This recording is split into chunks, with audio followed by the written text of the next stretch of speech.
মহালয়ার দিনের শুরুটাই হলো মাকে দর্শন করে।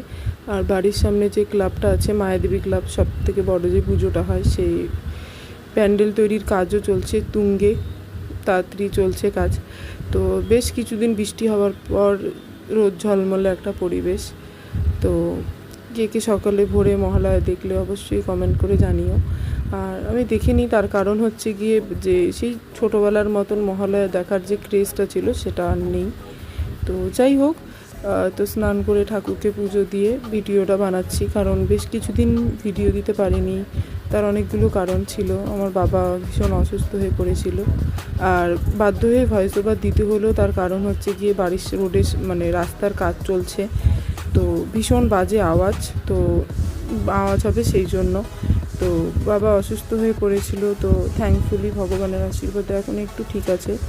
তো এরপরে চেষ্টা করব আস্তে আস্তে ভিডিও দেওয়ার। তো তোমরা আশা করি আমার পাশে থাকবে, তো ভালোবাসা দিও একটু। আর ভিডিওটিকে লাইক করো, কমেন্ট করো, শেয়ার করো। পুজো তো অলরেডি দরজায় কড়া নাড়তে আরম্ভ করেছে, বেশ কিছুদিন আর বেশি দেরিই নেই। আর এত রোদ না সকালবেলা, এটা তাও এত রোদ।